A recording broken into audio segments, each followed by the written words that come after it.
नमस्कार दोस्तों, स्वागत है आपका फिर से हिंदी व्याकरण में। तो आज हम करने वाले हैं, आज का टॉपिक है हमारा विराम चिन्ह। विराम चिन्ह को देखते हैं आज। तो सबसे पहले हम देखेंगे पूर्ण विराम को, जिसका चिन्ह आप सबको पता ही है, ये डंडा टाइप नीचे को ऐसे करके बनता है। पूर्ण विराम वाक्य की समाप्ति पर लगाया जाता है। जैसे आज तेज धूप निकली है, तो यहाँ पे वाक्य समाप्त हो रहा है, तो यहाँ पे लगा दिया जाता है। नेक्स्ट है कल हम पिकनिक पर जाएंगे, तो ये आपके वाक्य की समाप्ति पर ऐसे करके पूर्ण विराम चिन्ह ये लगा दिया जाता है, लगा हुआ है जो यहाँ पे ये है और यहाँ पर ये है। दूसरा है अल्प विराम, ये नीचे की साइड हल्का सा, जिसको इंग्लिश में कामा कहते हैं। ठीक, वाक्य में जहाँ पर थोड़ी देर के लिए रुकना हो वहाँ पर हम अल्प विराम लगाते हैं। जैसे मुझे के बाद थोड़ा रुकना है, फिर केला के बाद थोड़ा रुकना है, संतरा के बाद, तो यहाँ पर हम अल्प विराम लगाते जाएंगे। और ये लगे हुए हैं आपके, ये यहाँ पर ये लगा हुआ है। ठीक,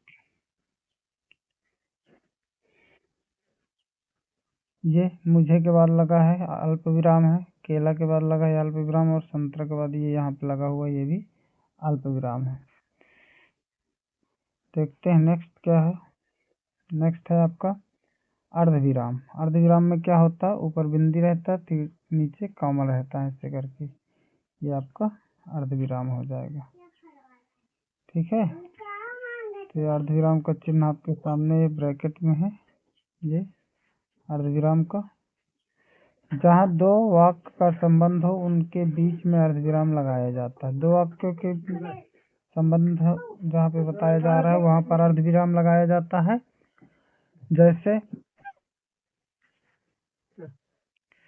जैसे आप देख रहे हैं, मैंने उसे बहुत समझाया। यहाँ पे क्या हो रहा है, दो वाक्यों को जोड़ा जा रहा है, पर वह नहीं माना, तो यहाँ पे क्या लगाया गया, अर्धविराम। यह अर्धविराम का चिन्ह लगा हुआ है। नेक्स्ट है आपका प्रश्नवाचक चिन्ह, इसको देख लेते हैं। प्रश्नवाचक चिन्ह सबको पता है, ये बना हुआ प्रश्नवाचक चिन्ह है। प्रश्न पूछने वाले वाक्यों के अंत में लगाया जाता है, ज्यादातर अंत में ही लगाया जाता है। जैसे आप कहाँ रहते हैं, तो यहाँ प्रश्न पूछा जा रहा है कहाँ से करके, और इसके अंत में प्रश्नवाचक चिन्ह है। इस पुस्तक के लेखक कौन है, तो यहाँ पर कौन से प्रश्न किया जा रहा है, तो इस वाक्य के अंत में प्रश्नवाचक चिन्ह यहाँ पर लगा दिया जाएगा। ठीक, नेक्स्ट देखते हैं क्या है। नेक्स्ट है अपना योजक चिन्ह। क्या है ये, योजक चिन्ह। देखिए, योजक है और एक आपका निर्देशक चिन्ह है। ठीक है, तो योजक चिन्ह में क्या होता है, लाइन रहती है लेकिन थोड़ा छोटी रहती है, और जो उसकी लाइन होगी वो थोड़ा बड़ी होगी। योजक की हल्का सा लगाई जाती है और निर्देशक की बड़ी लगाई जाती है। ये निर्देशक की है और ये वाली योजक की है।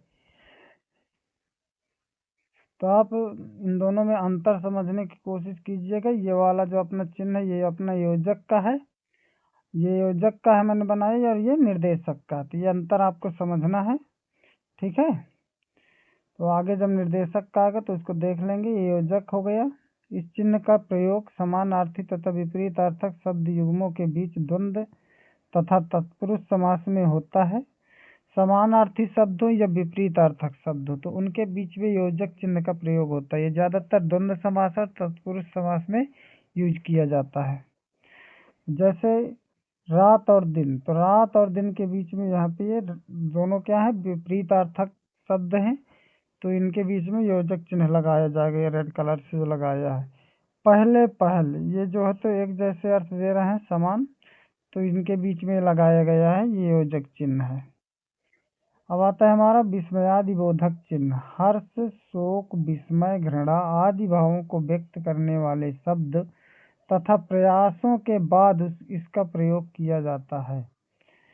जो हर्ष है, शोक है, विस्मय है, घृणा है, इस तरह के जो भाव हैं, इनको व्यक्त करने वाले शब्दों के बाद, ठीक है, तथा प्रयासों के बाद जो है विस्मयादि बोधक चिन्ह का प्रयोग किया जाता है। ये चिन्ह ये आपका यहाँ पर ये बना हुआ है। जैसे ओह, ओह है तो यहाँ पर जो है तो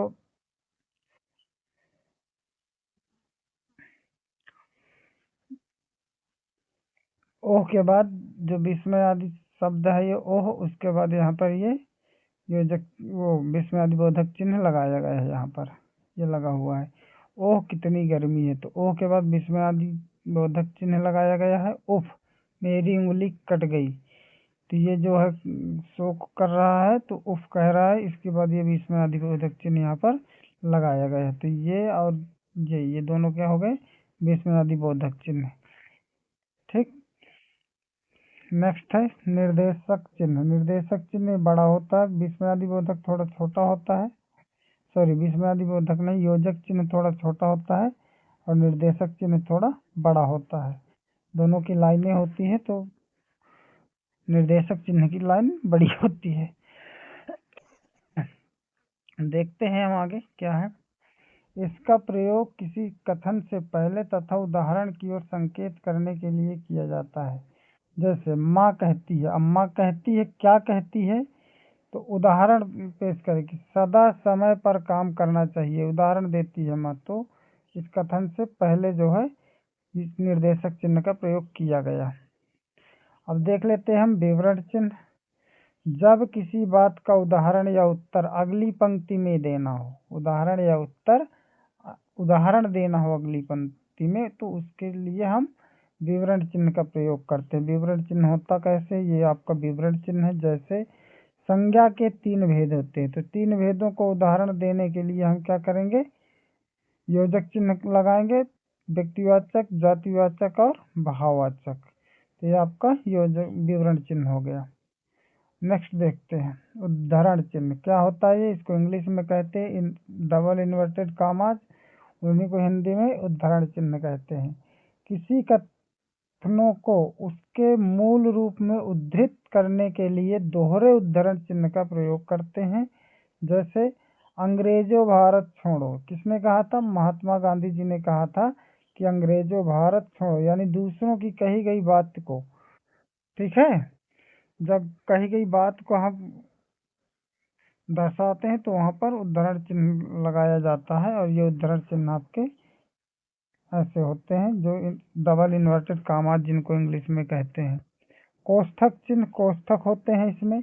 इसका प्रयोग वाक्य में प्रयुक्त शब्द का अर्थ स्पष्ट करने के लिए किया जाता है। जैसे राजा ने क्रोध से कहा, अपराधी को कारागार में डाल दीजिए।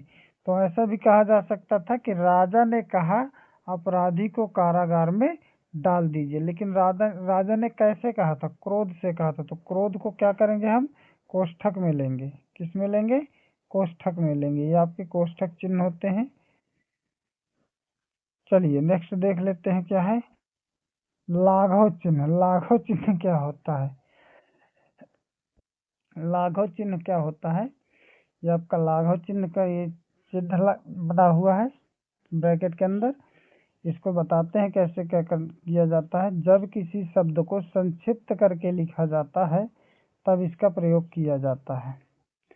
कैसे, जैसे यहाँ पे लिखना था डॉक्टर, तो डॉक्टर को संक्षिप्त करके लिखना है, तो संक्षिप्त करके डॉक्टर को का हमने डा लिखा और उसके बाद लगा दिया अपना ये लाघव चिन्ह, यहाँ पे लगा के ये लगा हुआ है लाघव चिन्ह, इसको लगा दिया तो संक्षिप्त रूप में डॉक्टर आ गया।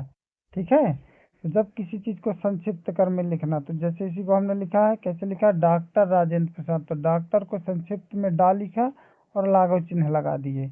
जैसे आगे देख लेते हैं, मुंशी प्रेमचंद लिखना था, यहाँ पे क्या लिखना था, मुंशी प्रेमचंद, लेकिन मुंशी को हमने क्या किया, संक्षिप्त रूप में लिखा, मुंशी को संक्षिप्त में लिखा और वो लगा दिया, लाघव चिन्ह लगा दिया, तो ये संक्षिप्त रूप में आ गया। अगर इसको हम पढ़ेंगे तो मुंशी ही पढ़ेंगे, लाघव लगा है तो मुंशी ही पढ़ेंगे। ठीक। तो ऐसे लाघव चिन्ह यूज किए जाते हैं। लास्ट और अंतिम अपना आ जाता है हंस पद। ये हंस पद का चिन्ह हो गया, ये हंस पद का चिन्ह हो गया। अब इसको देख लेते हैं। हंस पद में वाक्य लिखते समय जब कोई शब्द गलती से छूट जाए तो वहां पर हम क्या करते हैं, हंस चिन्ह लगा करके उस शब्द को ऊपर लिख देते हैं। जैसे कि हमने उदाहरण में लिखा हुआ है, देखिए, चांदनी रात में ताज। अब ताज तक तो आ गए, अब ताज के बाद क्या है? चांदनी रात में ताज, ताज तक आ गए हम। ताज के बाद क्या है? होटल है। ताज होटल है कि ताजमहल है?